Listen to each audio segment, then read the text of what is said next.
As recorded in new orthophonic high-fidelity sound by Charles Munch and the Boston Symphony Orchestra, Tchaikovsky's Romeo and Juliet plays about 19 minutes. Its production required the varied skills and talents of some 375 people and some 3,000 man-hours of work. Let's see how some of those hours were spent to bring you the music you want when you want it. First stop, Symphony Hall, Boston, Massachusetts.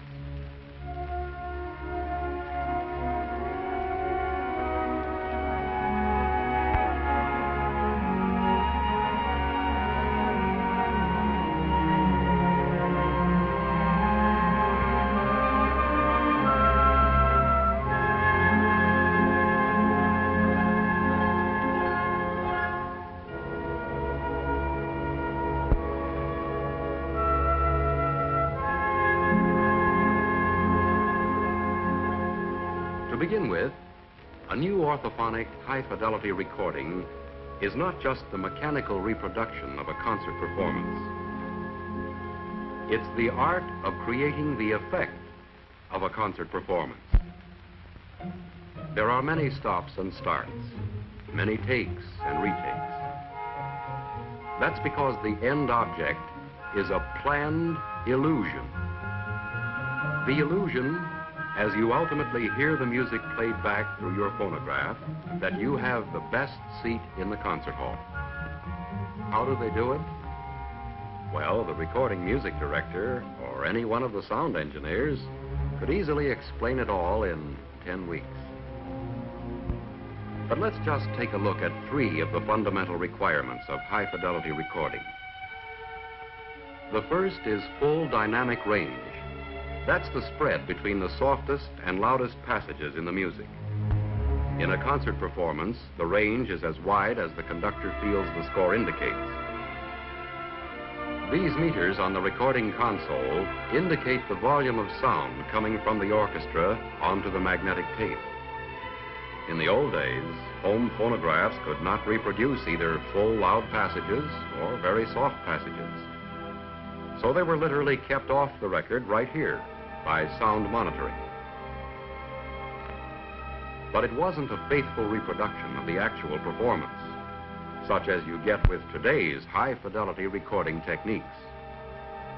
Today, as it should be, the conductor and his musicians control all of the dynamics, including all of the natural shadings, just as they do in a concert. And after the recording begins, the engineer never touches the controls. The full dynamic power of the orchestra is faithfully transferred to the recording tape. The second requirement is somewhat similar, achieving natural balance between all instruments and sections of the orchestra. This can only be achieved by precise microphone placement, and this varies amazingly with the music, the particular artists, the hall itself, even climatic conditions. It is never the same from one recording session to another. Again, an easy solution might be found here by the arbitrary placement and control of many microphones. But again, it wouldn't be natural or faithful reproduction. Today, the engineers record the orchestra as a complete unit.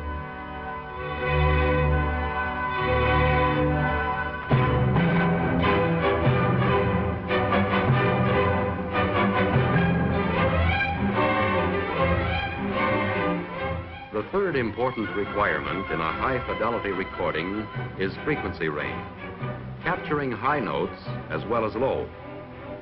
This is actually accomplished before the session begins. All it takes is recording equipment of enormous cost and capacity, such as this recording console. It faithfully handles all sounds audible to the human ear, the entire frequency spectrum from 20 to 20,000 cycles per second. And with less than 0.2% distortion, it transfers them to the swiftly spinning magnetic tape. A new challenge here is stereophonic recording. This requires dual mics, dual-track tape machines, and a stereophonic mixer. But for those who have the equipment, it also permits two-system or stereophonic playback in the home. There are other high-fidelity requirements, such as presence, definition, clarity. But with time and patience, and enough retakes, they get on the record too. Eventually, there is a playback that everyone recognizes as the image they were seeking, both artistically and acoustically. They have a truly faithful recording of Romeo and Juliet. And we are one step closer to having it in our homes. Next stop, New York City, and the precise engineering business of transferring the recorded sound from tape to a disc called the Lacquer Master. This disc is the grandfather of the records to come later. Let's look at the steps in the cutting of our Lacquer Master. Most of the sound factors are already known. The speed of the tape in recording, its playing time, and the sound level required. These factors must be considered for both 45 RPM and long play Lacquer Masters. A special Lacquer Master disc is closely inspected. For the 12-inch long play record, the master is 16 inches in diameter. For 45 extended play records, the master is 12 inches in diameter. In both cases, the extra width allows plenty of working room in cutting. Besides a spindle for centering, the turntable has a number of holes. Through these holes, air suction holds the lacquer disc down tightly, so it is perfectly flat on the turntable. The playing time of the music determines the number of grooves per inch that will be cut into the record. The sound dynamics of the music determine how far apart the grooves must be. Loud passages need more space between grooves. Soft passages need less. The cutting machine automatically spaces the music grooves according to the sound signal it's receiving. Now, a test cut to determine the groove width. The groove width must be exact, so exact that it is carefully checked through a microscope. Everything's set, and a coarse pitch lead-in groove is cut to the music area. The tape machine is started, and exactly 1.5 turns before the music begins, the cutting head automatically changes from the lead-in groove to fine pitch music grooves. The cutting stylus is a minute piece of sapphire, perfectly ground and electrically heated, so there is virtually no resistance as it cuts into the smooth lacquer. During the cutting operation, a constant watch is kept on the groove width to make sure it never varies from the prescribed setting. It all sounds so simple when you're just skimming the surface. Actually, of course, it's a painstaking and delicate operation. But in time, you have a perfect Lacquer Master. The original tape goes into the vault for safekeeping, to take its place forever alongside many other priceless performances by the world's greatest artists. All the artistry of the Romeo and Juliet performance is being carefully preserved, and we're another step closer to having that performance in our own living rooms. Next stop, Indianapolis, Indiana. One of 3 processing plants to which our Lacquer Master might go. We start in production control. Here, every Lacquer Master is assigned a shadow, a special business machine card. From now on, this card can lead you straight to our particular recording, no matter where it might be in processing. The processing is identical for long play and 45 RPM records.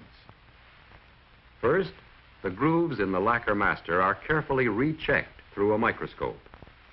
They have to be perfect. Now we proceed to make metal copies from the lacquer master. The first step, silvering. This takes precisely 2 minutes and 40 seconds.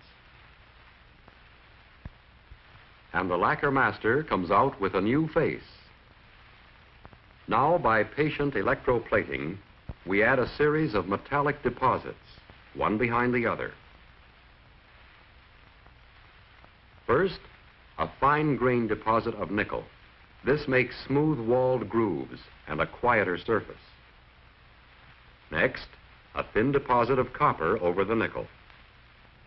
A nice, smooth salmon pink. Now, a whirling bath in another tank. A much heavier buildup of copper. We'll see why in a moment. We now have a master disc that is apparently all back and no front. But watch.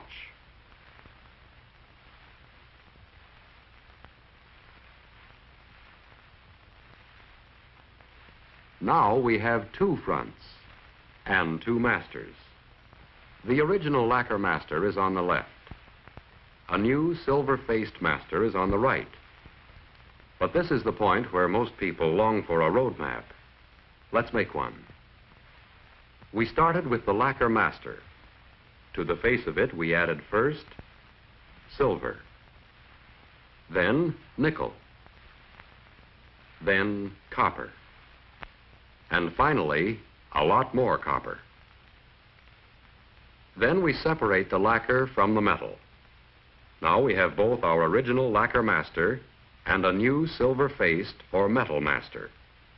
The grooves in the lacquer master make it a positive. It can be played. The matching ridges on the metal master make it a negative. It cannot be played. We continue work with the metal master, repeating the gradual metal buildup to make another part. Then, another separation. The metal master is at the left, and the new part, called a mold, is at the right. We have progressed from the original positive to a negative to another positive. The metal master normally goes back immediately to build up another mold, but that depends on the next important step. The mold can be played, so it is promptly readied for a sound test. The mold is thoroughly cleaned to prevent damage in the test play.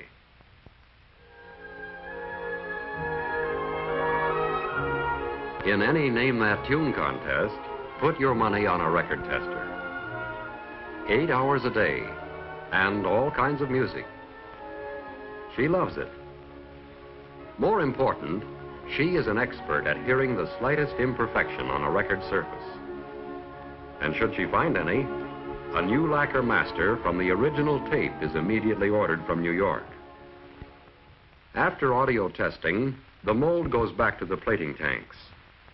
It produces the most important new metal part, the stamper. This completes the cycle. Lacquer to master, master to mold, mold to stamper. The metal buildup to the stamper is exactly the same, except for one thing. The stamper is nearly all pure hard nickel. Its ridges press the playing grooves into the finished record. Now it's prepared for stamping. Ground perfectly smooth on the back. Optically center punched for the record press. Trimmed to exact diameter.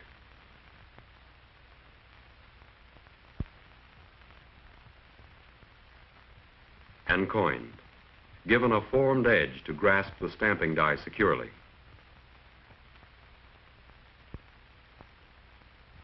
The record press is a complicated piece of equipment weighing 2 tons. It molds records by compression. Our stamper is mounted on the top die. Below it, another stamper simultaneously presses the other side of the record. The record compound, the finest pure vinyl obtainable, is fed into the press in granular form. It is forced by hydraulic pressure into a soft plastic, in just the right amount for one record. The labels are pressed right into the record. Now we're ready to roll. It has taken many steps and many man-hours to get here. But a new record is stamped every few seconds. The record press automatically heats the vinyl plastic for stamping, then automatically cools it, so the record can be played immediately.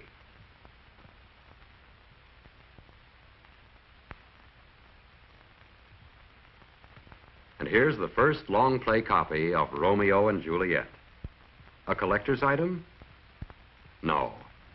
The first pressing is always carefully inspected for everything from the correct serial number to perfect centering. Then, still another playback test. And finally, the pressing of the Romeo and Juliet gets going in earnest.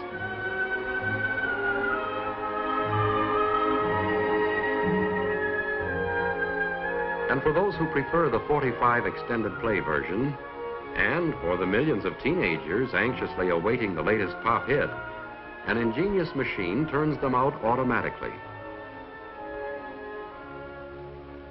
It places its own labels, feeds itself the vinyl compound, removes its own records, and stacks them already trimmed. And for the fast-growing legions of tape enthusiasts, equally ingenious machines turn out duplicate copies at 4 times the playback speed to save time, and backwards to save rewinding. And no matter what your taste or preference in music, in the packaging area you discover unlimited variety, the finest in sound and performance. Children's albums,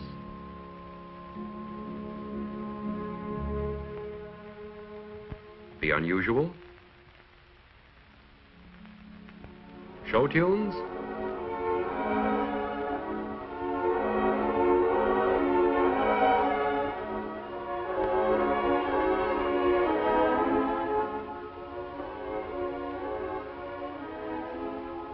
or country music, pop hits and jazz classics,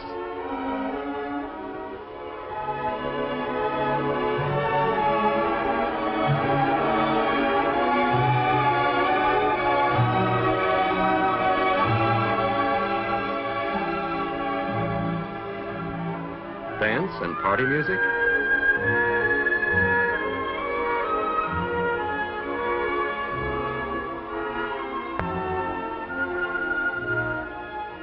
mood music,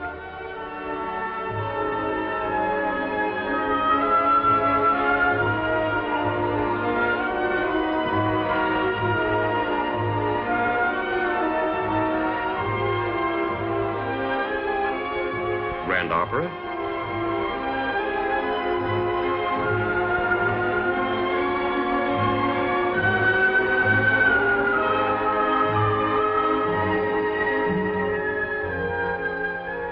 vocal or instrumental solos, symphonic or other classical masterpieces.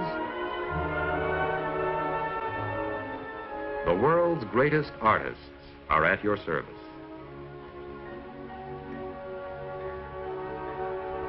It's a big operation.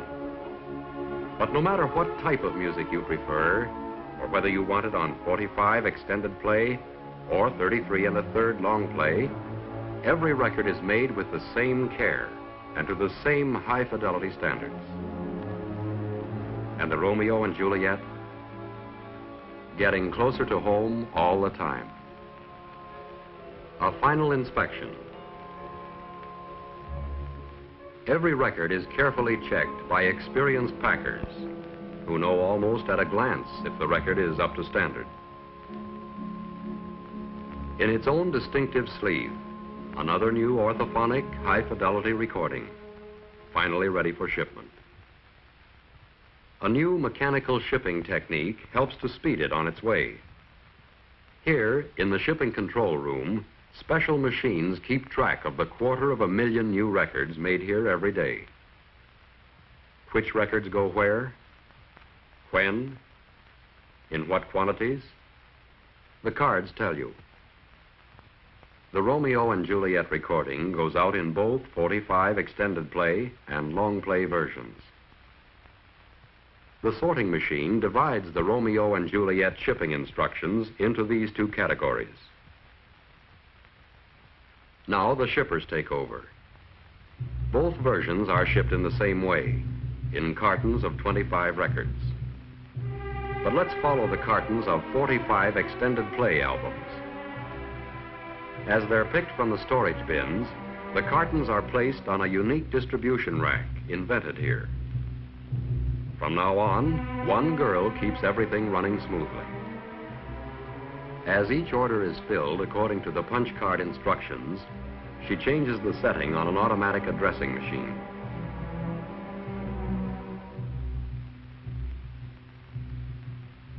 And the equipment does the rest.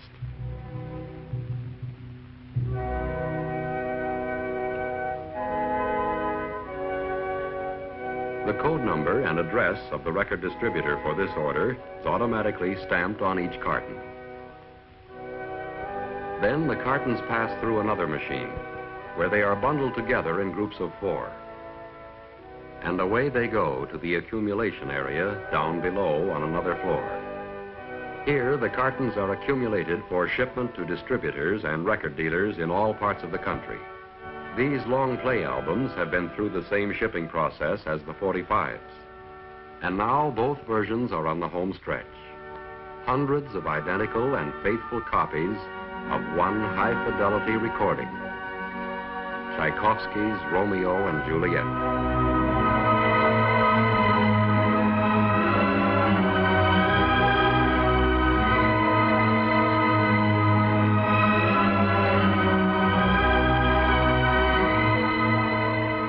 Tchaikovsky's Romeo and Juliet. It's traveled a long way for an illusion. The last stop, home, and the best seat in the concert hall.